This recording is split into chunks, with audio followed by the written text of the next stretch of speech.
All right. Hello, everyone. Welcome to the first episode of the Learning and Literacy cast. I'm Lachlan from the Learning and Literacy Clinic. And today we are joined by Dr. Hayley Tancredi. Hayley, how are you going today? Very well. Thanks for having me, Lachlan. No worries. My pleasure. It's great to have you on the show.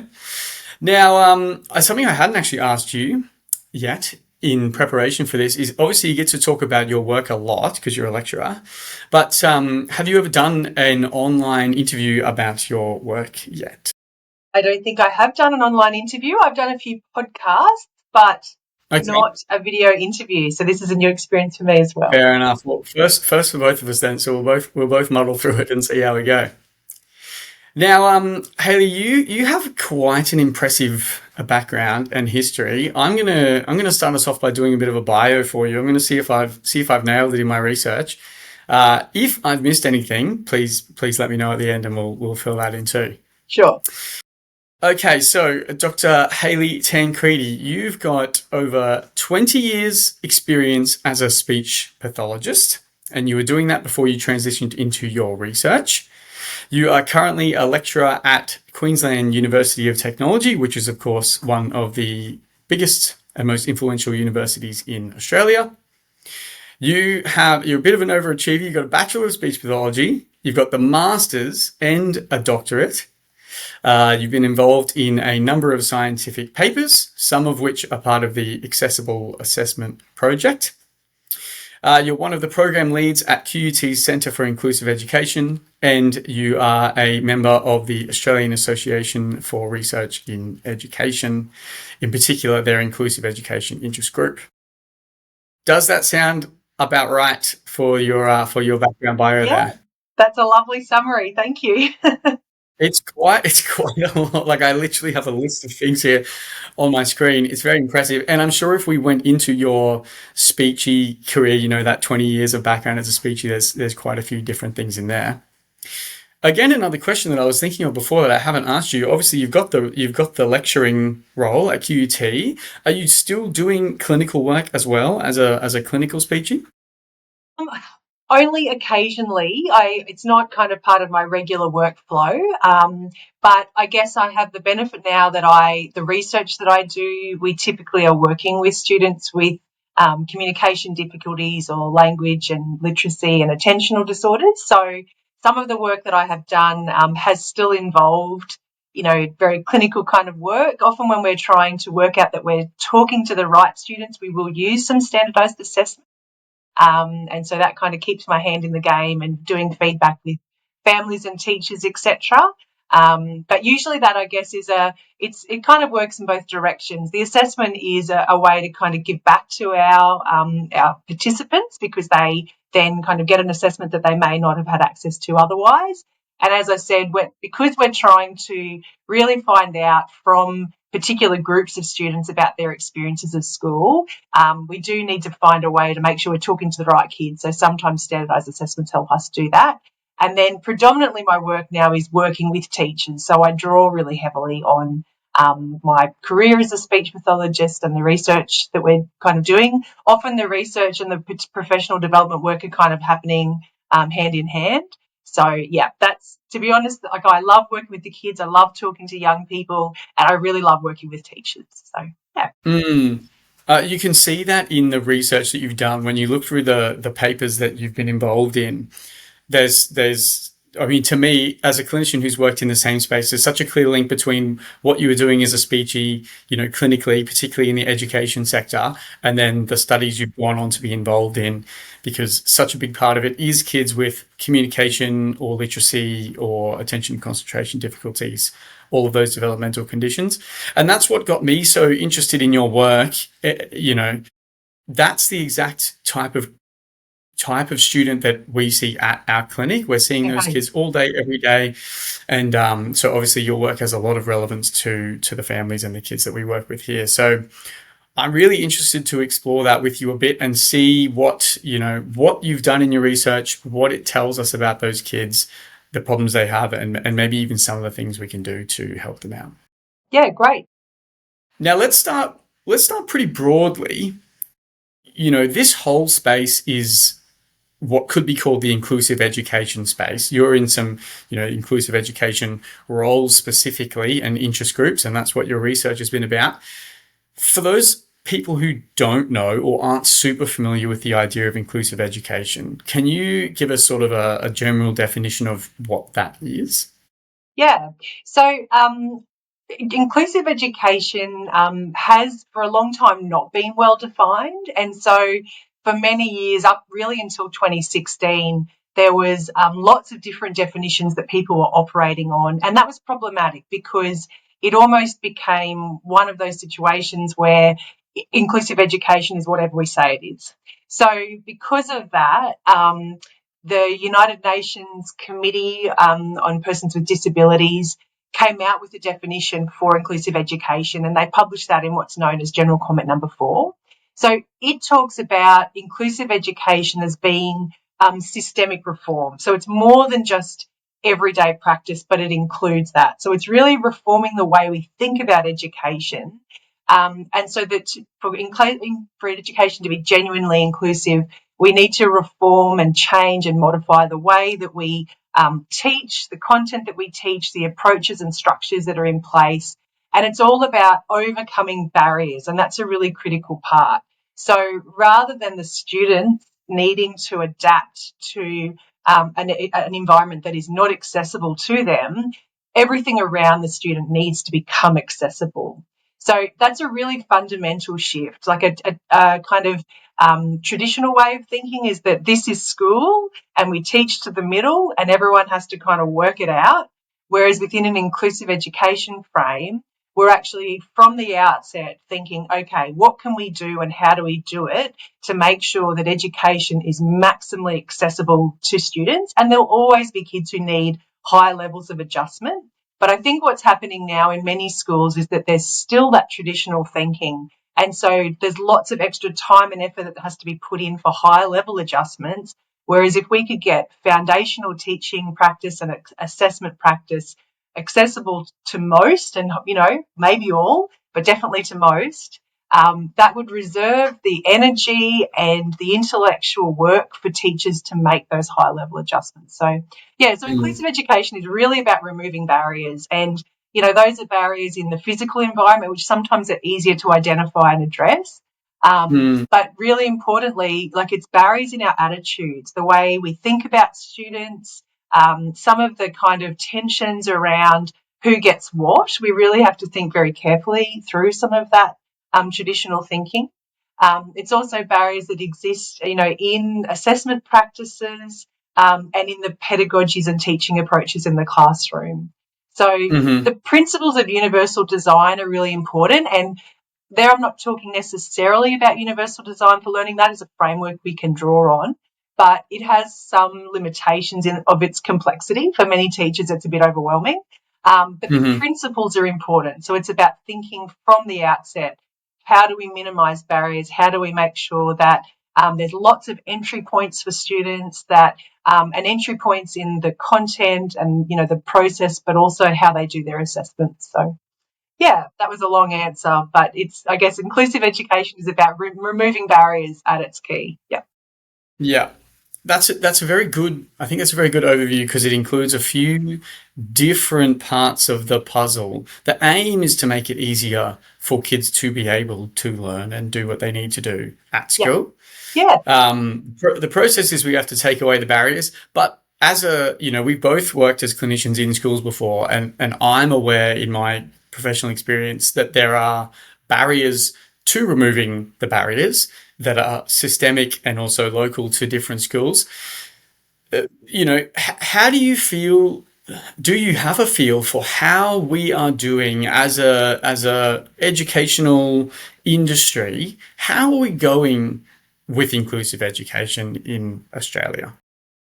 Yeah, I mean, it's a big question. I would say that it varies so much. There has been excellent leadership from lots of education departments, government departments, and also in the Catholic and independent sectors to try and build policy that actually mirrors, what is stated in the general comment.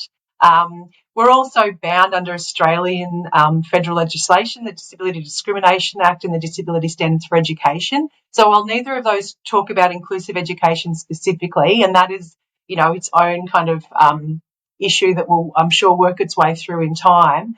But those pieces of legislation do talk about the need to make reasonable adjustments, and they're anti-discrimination legislation. So for a child who has a disability, whether it's diagnosed or not, they do have the right to access education on the same basis as their peers. So again, that's about removing barriers. And in terms of how it's happening in schools, I think awareness is raising. We've done work in the last 6 months in the Northern Territory. I've done work over time in Tasmania and a little bit of work in Victoria. So there's definitely an appetite, and there's very much growing awareness at a system level. I would say things take time to move, and I guess because at its core, to really clear on how we do inclusive education, we've got to have shared knowledge, and then from there we can have shared capabilities. So I would say lots of people still, when they think about inclusive education, they may be thinking more about welcoming students into school and having them present, but it's the heavy lifting comes when we think about what that means for teaching practice and assessment and curriculum design. That is much more complex, because it really does mean that we have to rethink, the planning processes. We're at the moment doing a project looking at assessment task sheets, and those documents are one document that exists in a school, and they're often there's lots of barriers in there that can be designed out, but to do that, it's complicated work. It's not straightforward, and all the while we want to maintain high quality curriculum, and we want to maintain the rigor. We don't want those things to go. And our research has shown that when we minimise some of those external barriers, particularly in pedagogy, it does make it easier for kids to learn and do, intellectual heavy lifting and engage in really deep effort in their learning. So we know we've got, evidence, even, relatively small scale studies, but we do have evidence to show that for the, 56 kids in my study, it made a difference when teachers did those things.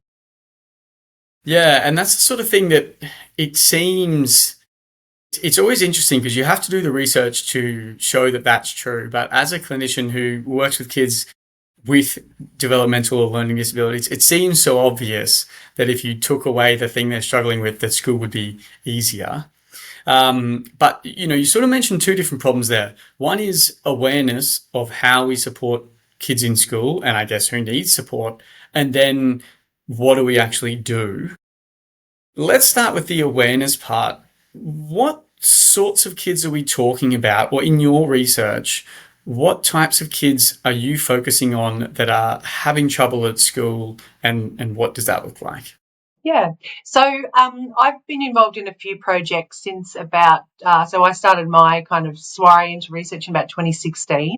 So originally I was particularly interested in students with developmental language disorder, but primarily kids who hadn't been identified but likely had those difficulties, because we know that, even though the statistics say about 7% of the population will have developmental language disorder, often those students are not identified. So I've been particularly interested in that group. Then over time, I've also been involved in some research with students who are demonstrating really complex and challenging behaviours, because we know that group of students will also be more likely to have learning and language and attentional difficulties. In my doctoral studies, we worked with all students in our partner schools who were in grade 10 in 2022, but my project focused specifically on students who had likely language and or attentional difficulties. So we used parent screeners initially to identify kind of red flags for students that might be experiencing those difficulties, and then did more in-depth assessments as well to kind of map the different difficulties that those students were experiencing. So to be honest, like you spoke to awareness, and what struck us in the original my doctoral study, when we were seeking out our school partners and talking to them about the kinds of kids we were interested in working with, often we were met with, but we don't have kids, like that here, or they're already getting support through our special education program. And so through the project, we ended up, so across the 2 years of kind of student participation, there was around 400 students that participated. And of that, nearly 120 had some level of language or attention difficulty, which is way disproportionate to kind of cohort studies. But it Mm. was probably that parents saw the nature of the study and were like, yes, my kid would be, a great Yeah. candidate. Then in my work, I worked with a group of originally 63 kids, which dwindled down to 56 because of, kids coming in and out of school, etc. Mm. But when I did the language and attention assessments, I had 59 students working with me. And of that group, only a third had ever been previously identified as requiring an assessment for language or attention, or their parents and teachers having a conversation about those kinds of difficulties. So 2/3 were unidentified. And of that group, there were 2 kids who had very significant language and attentional difficulties. One of those kids had never been previously identified. So we know Mm. that screening won't work, that often we Yeah. miss these kids. And so we have to redirect our attention. We have to think, well, because we know that we're likely to miss kids, we have, rather than starting with assessment and identification, we need to start with practice shift, because screening and assessment is expensive, but Mm. working with teachers is less time consuming in terms of pulling kids out of class. And actually, it's Mhm. where we want to end up anyway. So whatever we can do to support teachers to be thinking about these learners in mind. We know that together DLD and ADHD represent about 14% of a cohort. So that's a lot of kids. And that's not thinking about kids who have other learning disorders or, behavioural, difficulties that may kind of impact their learning as well. So it's a huge proportion of a classroom. When I teach initial teacher education, I say to students all the time, it's not if you'll teach these students, it's how many will be in the first class that you walk into, because they will be there and Yeah. you need to feel equipped to be able to teach all students. Yeah. 14% is an insane number. So 14% of the kids in a classroom have language difficulties or attention and concentration difficulties. And So often that they'll if have you, both. Yeah. or So both, the or data both. says, yeah, so big cohort studies have said about 7% will have DLD and equally about 7% ADHD. But yeah, there is definitely overlap. Often kids will have both. Yeah. But Yeah. yeah, it's a lot of students, and for some of those students, they may have an ASD diagnosis, or Yeah. they may have another related diagnosis. I mean, I've had kids in my studies who've said things like, I've got this thing. I think, like, I feel like I have dyslexia, but I'm actually a really good reader. And what they're Mm. describing is that they have excellent decoding skills, but their comprehension Yeah. doesn't kind of Yes. keep pace with their decoding. So often students Yeah. work out that there's something going on with their learning, but they may not know what that is. And for some students, that's not that important. It's more that they want their teachers to be doing things to help them in the classroom. Yeah, and look, there's so many of things that you just said then that resonate with me so much as a clinician working in this space. One is that we get kids all the time, or families that come in all the time with the same thing. They're sort of like, I think my kid has dyslexia, and we assess them, and the reading part of the equation of their skills is fine, like their decoding, their phonics knowledge, fluency, etc. But yeah, the comprehension's really poor. Reading comprehension's poor, and then if you've done a comprehensive assessment and looked at their language skills too, which you should, you see their listening comprehension's also poor, and it points to, yeah, developmental language disorder rather than dyslexia. But that's also not surprising. No one ever comes in saying, I think my kid's got developmental language disorder, because no one Yeah, knows about it.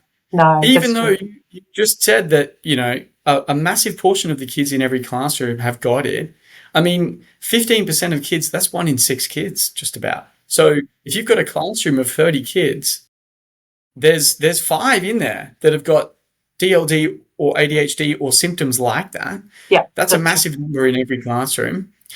And DLD has that reputation. Developmental language disorder has that reputation of being the invisible disability, because people don't know what it is and they don't know what to look for it.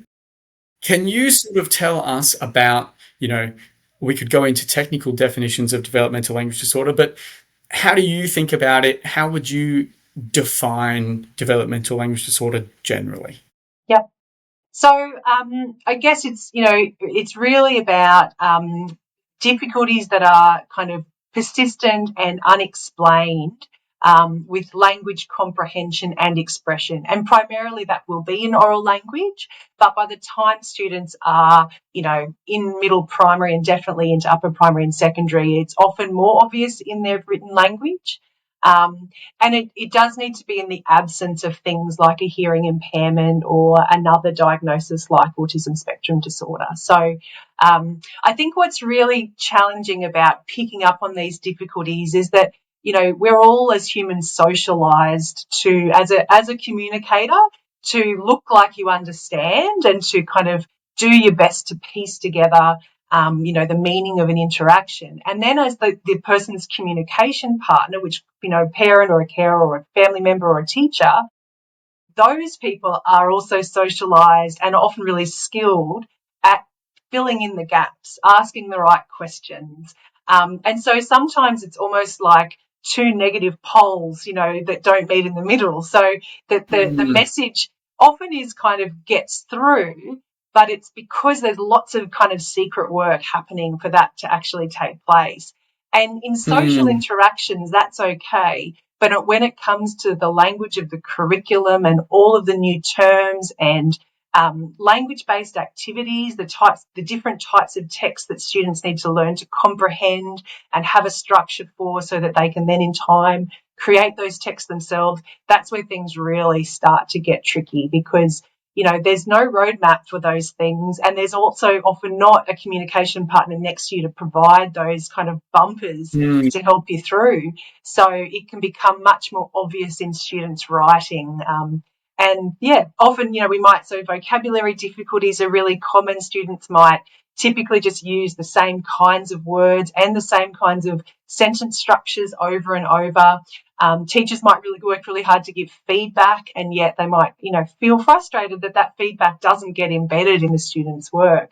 But that's often mm, due to, underlying difficulties with language and maybe not having understood the feedback or finding it really difficult to use the words or structures that have been mm. suggested. So yeah, it is definitely challenging. And I mean, we know that, often when we, you would, I'm sure, experience this in practice, often when you talk to somebody about DLD, a parent or a carer, sometimes they think, well, actually, like things were like that for me too. Working memory is another area that often is impacted. And parents will say, yeah, like my working memory is really, really something that I find tricky. I can't remember things and, I'm Yeah. so forgetful. So there's lots of little things that I think we explain away, which actually, Mm, can have a really profound impact. And there definitely are things that we can do in the classroom to make learning easier. There will always be things that are tricky, but we can make it easier through instructional practice. Yeah. yeah. And let's talk about a bit of that. So we know that the kids with language difficulties or attention and concentration difficulties are having trouble in the classroom. It's hard for them to understand what's going on, and it's hard for them to do the work because they can't get their thoughts down on paper or out verbally. What kinds of things can teachers do in the classroom that might help those students? Yeah. So I think sometimes the best way to find out what's going to help kids is to ask the kids. So my research started initially in that area around, it's actually a legal obligation under the disability standards that we consult students with disability about the adjustments they receive and what happens for them in the classroom. So in one of my early PhD papers, we reported the responses of the 59 students to the question, is there anything they wish their teachers knew about them and how they learn? And that was really fascinating because what it elicited was responses from students where some students did talk about that they wish teachers knew about the impact of their impairment. So, they acknowledged that, students said things like, I get distracted easily, or, sometimes I just fall behind, or I'm really forgetful and I forget things easily. So kids Mm, spoke about some of those kind of core difficulties associated with language and attentional difficulties, but that was in the minority. Most kids didn't go that way. What most students did was to talk about the barriers that they faced in the classroom and then the practices they wish their teachers would use. So Hmm. when thinking about the barriers, so what students often did was they would talk about something they found hard, but then what happened when then maybe that was made worse in the classroom. And often that's inadvertent, it's not done intentionally. But one of the students, Violet, she made this lovely statement where she said, like, I have a really short attention span, but you can't ramble on for too long because you'll just lose me and I can't come back. So is that really interesting, like, acknowledgement that, yes, this is hard, but you'll make it worse. And, Yeah. I Okay. think we've all sat in professional development or, tertiary classrooms and definitely, 40 years ago when I was a primary school student or a high school student, um, where people do sometimes ramble on too long. And when you have difficulty with comprehension or if you have difficulties with attention and you're not good at screening out what's important and what's not important, everything comes in at the same rate. That's exhausting because students will think, I just have to take it all in, and then they get exhausted so they don't take anything. So the Hmm. practice tip there is to really, like, being concise and communicating in a really coherent and clear way is, again, it's something that is tricky to shift because the way we communicate can become very ingrained in the way that we teach. But Mm. working with teachers to really, get them to think about practice. And I can talk some more about what we've done in real terms with teachers. But back to thinking about what students have said. So some of our students spoke about, like, just needing time to understand. So again, acknowledging that comprehension's hard, but the time helps. And that they can't just be told once, that that repetition is really important. Hmm. Students who spoke about what they wish their teachers would do often spoke about wishing for teachers to just check in more often, and that maybe they would do that as a whole class, but maybe they would do some kind of one-on-one check-ins. And students spoke about that being important because they wanted to be clear. They didn't want to start something and then get it wrong. They wanted to make sure that what they thought they'd heard is what they were actually supposed to do. Hmm. Hmm. So Do you we, think there's yeah, students? sorry. Sorry to interrupt there. Do you think there's students though that's different for? Because that sounds to me like a very insightful, group of young people who are mentioning that.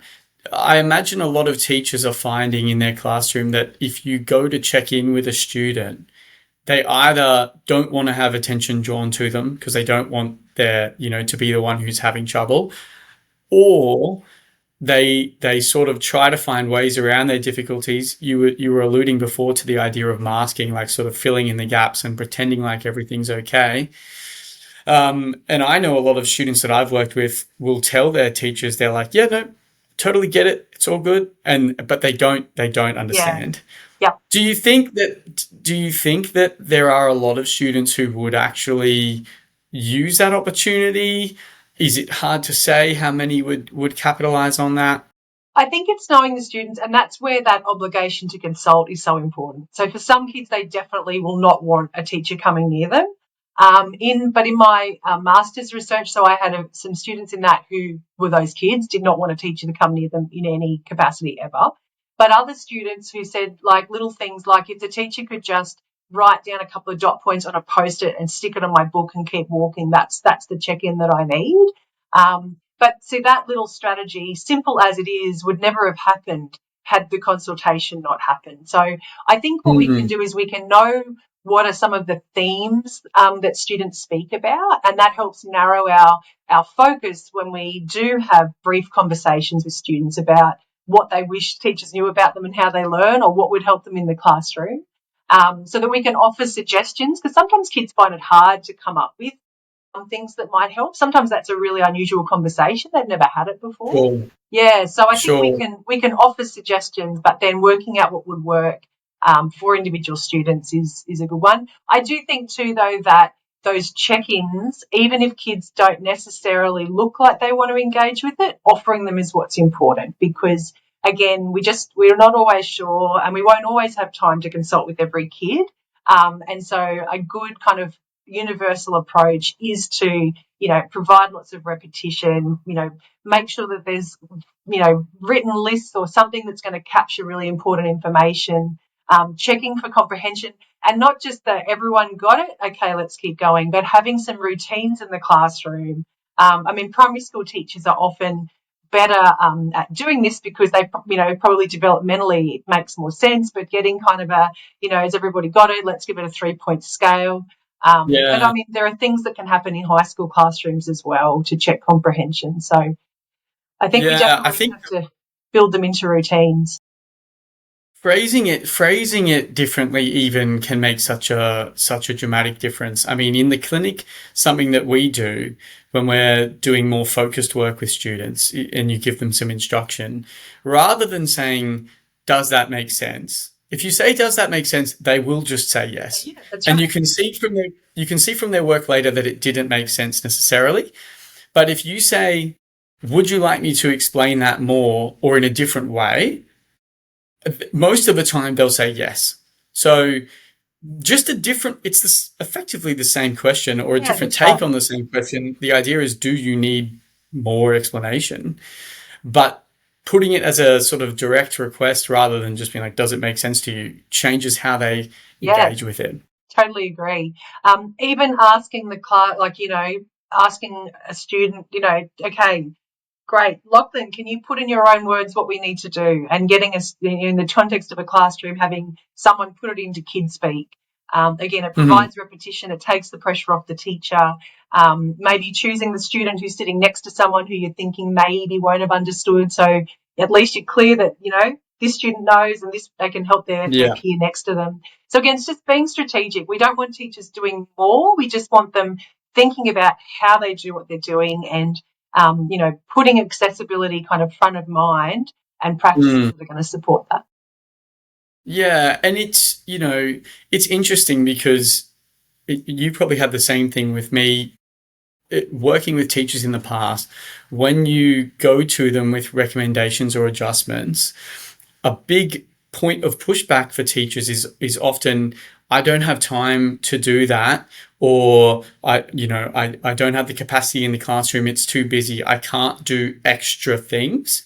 And it's very reasonable when you think about the load that teachers have. They've got heaps to focus on in each lesson. They've got a lot to do before and after their classes. So it makes sense that giving them extra work is not going to be something they want to do. But I think maybe what would be helpful to raise awareness of is a lot of the stuff that you've shown in your research is stuff that doesn't necessarily actually take more time. It's definitely a different way of doing things, which I suppose you have to invest in learning in the first place, but it's not actually necessarily more time consuming or harder. And some of Yeah, the things you talk about in one of your papers, you've got a section on designing out barriers. I'm going to read from some of those parts. You've talked about using short, simple sentences, really relevant but concrete examples, developmentally appropriate vocabulary, really explicitly teaching new words, regularly repeat the main points, use visual supports, etc. Those things all seem almost suspiciously basic in a yeah, way. Like we they are. know that It's they're not effective, but rocket science. That's right. yeah, they don't Yeah, sound too complicated. yeah. But we know they help kids with learning difficulties. Do you have any thoughts on what is it then, if this stuff is fairly simple, what's making it tricky for teachers to do that in their classrooms? Yeah. So through the accessible assessment linkage project that I was part of and did my doctoral research through, we we had already started, but we really kind of put the rubber to the road on a pedagogical framework that Professor Graham and I have termed accessible pedagogies. So it is a framework that brings these practices together. And through that framework, when we to kind of implement it with teachers, we had a program of learning. So teachers from our partner schools kind of self-selected to be part of that. And what that program involved was that we came to their classrooms and did observations, and we video recorded their classroom, and we have an observation measure that we use to rate the kind of frequency and the effectiveness and the intentionality of those practices. And we did 4 cycles of observation to make sure that, to account for a bad lesson or a particularly good lesson. And then we worked with teachers across a term doing, they had access to online modules, and we did group professional learning communities and teacher coaching. And then we observed them again in the same fashion at the end. We also bookended the student interviews, and some engagement measures bookended as well. So I think what was really fascinating was that, of course, us video recording and observing lessons was a point of kind of angst for many of our participants at the beginning. That's not kind of a standard practice in lots of schools. In some it is, and I think it's becoming more common, but it's certainly not standard practice everywhere. What we did, though, was because we had a video, or a number of videos, but we chose a video that we thought was like a kind of exemplary of a standard lesson that, in that teacher's room. And we shared that back with the teachers and asked them to self-rate using the observation tool as well. And what was fascinating is that at the beginning, lots of people said, I do all of those things. And then when they watched the video, the very reflective teachers said, actually, you're right. I don't always do those things. I do them, but not always. So it's about that frequency, consistency, effectiveness, and intentionality. So they're simple practices. But what happens, I guess, in the busyness of classroom teaching is that we have to build habits to help us kind of manage our own cognitive load in the classroom. When we're trying to teach difficult content, that takes a lot of mental effort. And so the way we teach it, we kind of fall back to habits to do that. And so one of the challenges is that if those habits involve lots of talk, or limited opportunities for students to stop and think, or we make assumptions about the words that we've used and that kids understand those, that's when accessibility falls at risk of not happening, because we might move too fast through the lesson and there's not enough kind of unpacking of new words and concepts. So it was that initial kind of part of the program of learning took a lot of reflexive thinking from our teachers, that they really engaged in that and they learned about the reason for these practices. We worked with them to kind of unpack, language and language development and the components of language, and to understand working memory and attention and what those things mean for the classroom and the factors that can impact how well those systems work. And then at the end of the program of learning, teachers were videoed again. And so we did see positive and statistically significant improvements in all of the practices that we had looked at the group level. To mitigate bias, we had external observers who were trained to do that observation. I couldn't observe them at the end because I'd built these relationships and I knew I had too much bias. Yeah. But so that was a great finding. So we did see positive change in these instructional practices. But as you're right, they're not rocket science. And I think that's been one of our biggest challenges, is to talk to teachers about how important they are. And because when people see them, they think, but I do this. And they do. I fully acknowledge that these things do happen. It's just about where that volume knob is sitting. Is it like, is the volume kind of okay? And what we typically have seen, and we've written up this work, is that most people are kind of in the mid-range. Like, they're doing it sometimes. They're just not doing it always. Yeah. But some teachers at the beginning were doing these things quite, at a high level with good frequency. And again, they were probably teachers who had come, and one of them definitely was, she'd come from a background working in a more inclusive education specialist role. So again, those things were kind of things that she knew were important, so they were more frequent in her practice. Yeah, that makes a lot of sense. You guys have gone in and done additional instruction and training for these teachers. You've seen that they have a lot of them have some natural propensity to do this stuff, but once they've been shown and had the chance to get feedback on it, they're much better able to support those kids with language and attention difficulties, etc. This is probably a topic for either an entire different episode or literally like its own series on itself. But something that strikes me is if we're talking about, systemic problems, all the teachers that I've spoken to that are talking about a standard teaching degree, so not additional training in inclusive education or special education, just a normal undergraduate teaching degree, have told me that they have got literally no or extremely little education on what the developmental difficulties are specifically or how to actually adjust for them in the way that you're talking about. So that feels like a massive disadvantage for teachers. We know that they're very capable, they're highly trained in a lot of things, but they're just not coming out of uni with the training for adjusting for kids with these developmental conditions, it seems, or at least from the teachers I've spoken to. And that seems very tricky because what you're saying is that it kind of needs to be automatic second nature so you can have the volume at 10 to doing these strategies all the time, every lesson naturally. But that seems like it'd be very tricky. So I'm glad that there is training like what you guys are doing in the Accessible Pedagogies project. Yeah, well, and we try hard. So it hurts my heart that teachers think that. So our QT graduates are the only, for our Bachelor of Education, primary education, are the only students in Australia who have 2 mandatory units in inclusive education, and then there are additional option units. So I teach a learning difficulties unit that's an option unit, and I get really good numbers in that unit. I think there's a real appetite for students to know about those things. Yeah.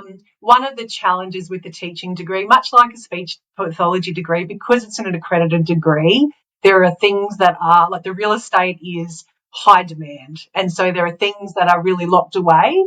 So I think it's kind of 2 things. We want our grads to have a good foundation in lots of things, but knowing that they're, like in any profession, once they enter the workforce, their learning hopefully will continue and grow. What we did Yes. find in our first accessible pedagogies project was that early career teachers were actually more likely to have larger increases in their accessibility and teacher practice. And Mm-hmm. I suspect that is, and this aligns with the literature in teaching habits. So that where there are not really kind of inbuilt habits that are hard to shift, it's a real opportunity to help teachers to build good habits from the start. Mm. So I think that, going forward, that's something that I would love to kind of continue working with early career teachers, because when they're in the classroom, they can try these Mm. things out and they can build them into their practice early so that their habits are accessible habits from the beginning rather than being too much talk, moving too quickly, not enough pauses, using fancy Yeah. words for the sake of it that kids don't understand. Like, we don't want those to be habits. They can happen sometimes, but not as everyday teaching practice. Yeah, definitely. And it also makes sense that the younger teachers probably also just have more awareness of the conditions that they're looking for. I mean, when we work with adult clients with learning difficulties, they often tell us, when I was in school 30 years ago, 40 years ago, ADHD didn't exist. Dyslexia didn't exist. You were just naughty or you were dumb, and that was it. And obviously, we know that's not the case, although kids with learning difficulties can have behavioral issues and do have trouble with learning for reasons that you've talked about. But it's almost as though, many decades ago, people either weren't aware of some of these things or they just didn't want to talk about it. So it makes sense that now people know it's accepted, it's part of the culture, they can work Yeah, on that it's much part of the more. human experience. I think, and of all of the communities that exist, we are all most likely to join the community of people with disability at some point in our lives. So we do really need to be thinking about diversity and thinking about like how we can make the world a more inclusive and accessible place, because at some point us or a loved one might need it to be that way. So it's about taking little steps. I think it can feel quite overwhelming for teachers. You spoke to that before, that it's kind of more work.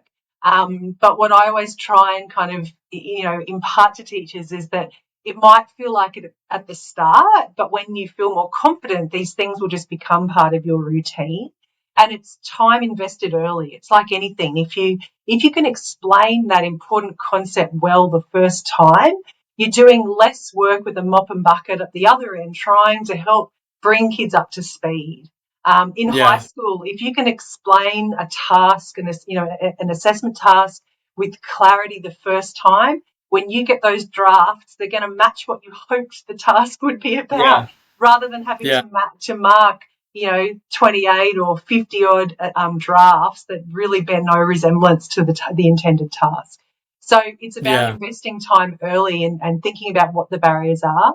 Um, and that's tricky. Sometimes it does take us, we have to take a step back and think critically about our own practice, which none of us, feel comfortable doing that. It's hard, but it's a Yeah. worthwhile investment. And it seems extra challenging because to identify the barriers that students are going to face in their learning, you sort of need to know what to look for. And a big problem, I think, is that understanding the complexity of spoken or written language is not necessarily as intuitive as it might seem. Like understanding different levels of vocabulary complexity or how different types of sentences can be harder to comprehend than others, how the length of the text affects comprehension, all that sort of thing. I mean, once you know, it's easy to look for. But if you don't have that education in language, then it's hard to analyze your own work and know what you need to change or how Yeah, to yeah. make it So easier. one of the because I totally agree, and I think we have to give teachers the tools to as much as we can to do that kind of reflection. So one of the interviews that I conducted with students through my doctoral project, we've given that a bit of work and enhancement based on what we found, and have made that available online. It's called the Accessibility of Pedagogy Scale, and it's designed to be a student rating system to give feedback to teachers on the accessibility of their practice. So it was designed with a high school audience in mind. So it is a text-based resource, but easily could be adjusted to be a more visual tool. And my hope is that when I have some time is to do that and make it available. But that's available on the Accessible Assessment website and for free download. And we really want to see those Okay. kinds of tools in the hands of teachers. In our Yeah. current work, we're encouraging teachers to be using that tool for kind of peer feedback or even self-feedback, to rate themselves Mhm. and think about are there areas of their practice that they do think they could kind of up the ante on for accessibility. Definitely. Is part of what you guys have focused on when talking to teachers about accessibility and inclusive education, have you covered task sheets as a problem area? We have. We're at the moment, the current work that we're doing, we have 10 or 11 partner schools where we've got a much kind of bigger scale project looking at assessment task sheets. So previously we had just focused on Year 10 English task sheets, and then there was a bit of an expansion into other subject areas. But we're now kind of taking this a bit more global. And so the project is we are working with some primary schools and looking at task sheets. We've started with grade 6, and at the moment we're focusing on for high school, grade 8, and in any subject area. And we're really aware that, in some schools there are people are drawing on resources from places like Curriculum Gateway, which are available through the Department of Education. And while those task sheets have really good alignment with the Australian curriculum, the way that questions are worded, the kind of visual layout, the mapping of the different points in the task across the task don't always mimic high accessibility. So at the moment we're doing professional learning with teachers and also heads of department to kind of help them understand the principles of accessibility and how they apply to assessment, and doing feedback cycles on their own task sheets. And yeah, with the aim that in the second kind of term of their involvement, they're going to be more independent at redesigning another task sheet. And then we're going to look at the impact of that on student academic outcomes and engagement as well. Hmm. If you were in charge of changing one of those task sheets, let's say you got your hand on a school student's task sheet, what would you do to it to make it more accessible or to increase the chance that they're going to be able to do that task right? Yeah, yeah. So we've designed, and when I say we, so some of this work was conducted by other members of the team. So I definitely acknowledge Linda Graham and Jill Willis and Julie Arnold, others in the team, Kalula Killingly. So there's a resource called the Accessibility Design Principles, which is designed for task sheets.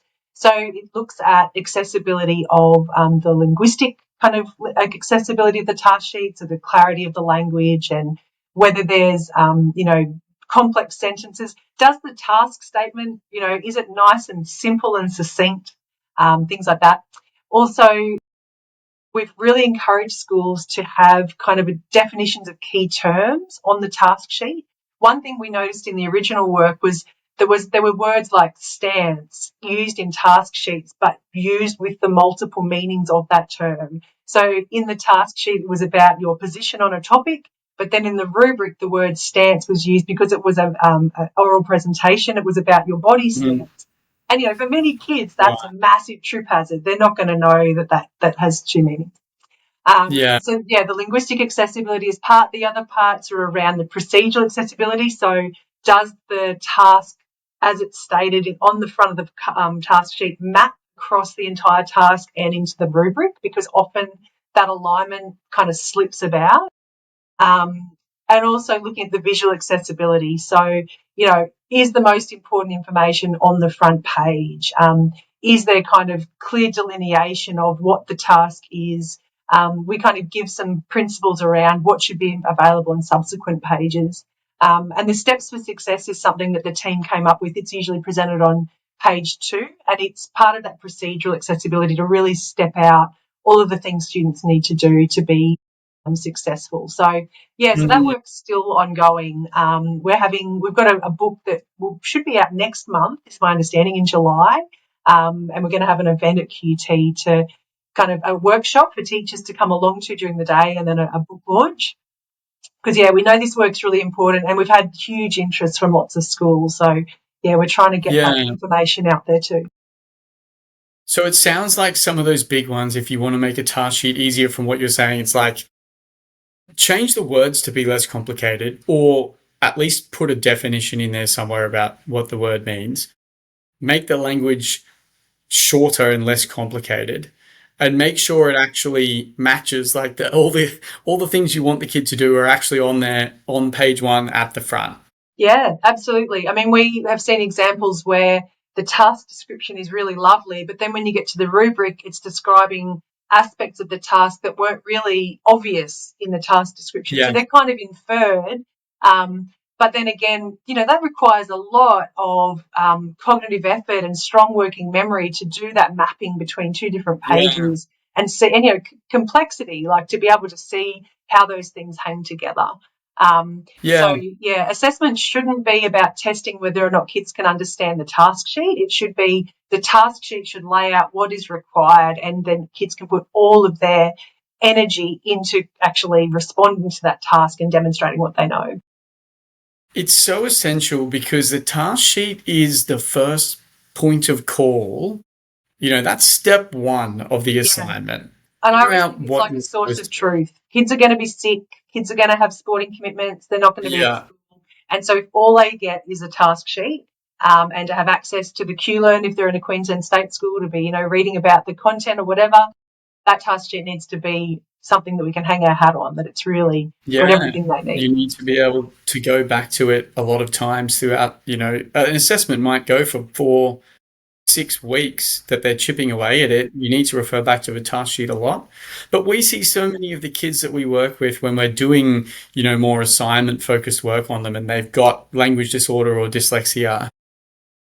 I pick up the task sheet with them and I'm like, what's the assignment? And they're like, I have no idea. And Yeah, they can't even often read the first page in a reasonable amount of time because there's like 200, 300 words on there. It takes them 10 minutes to read it, 15 minutes to read it. And that's page 1. And for some reason, the task sheet's, 3 pages long, including the criteria rubric. And yes, you're right. Then they find out, or they find out because I look at it with them, that the task on the front page has only 80% of what you're supposed to do, and you have to read the criteria rubric to find out that there's other parts that you need to do as well, and they just don't get that far. They no, just don't that's make it right. that far. So So kids they in the literally original cannot. research, they said things like, I only read the tops, like I only read the top of the page. We Yeah, asked students, like, how often do they refer to the task sheet? A third of kids said they only read it once. And then those who come back to it said they only come back, about 30% of the ones who come back to it only did one more time before they submit. So that task sheet needs to be super clear, because if you're only going to read Yeah. something once, it's got to be super tangible It's that first time. And it's extra interesting that you say a lot of kids are only reading the top. When I was working in schools, I ran this little project in the schools that I was working in, which I called language friendly task sheets. Okay. And I would get the task sheets from the teacher and make them language friendly. And usually what I found is that the top third or the top half of the page would be like, it would almost seem to me like an extract from the curriculum Yeah. or some sort of statement that explained how it maps to the curriculum or the curriculum objectives. And didn't, it indirectly, but didn't have anything to do specifically with what the actual task was.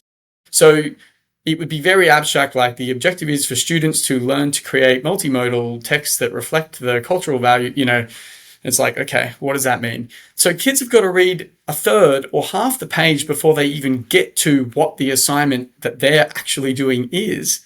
And you're saying they only read the top. So a lot of kids aren't even getting to the part that they're supposed to do, which is crazy. Well, you'll be pleased to know that, yes, the task sheets that we are giving feedback on, when they are redesigned, the task is front and centre. It's usually in a shaded box. If we can have colour, it's usually in green. Go here, go to that green box. And a very simple statement, because the idea of the accessibility principles that the team have designed is that the task statement is simple, but the second page is where the scaffolding happens, and that the steps for success kind of break it down, and that the steps for success, that's what there should be, a precise mapping to the rubric.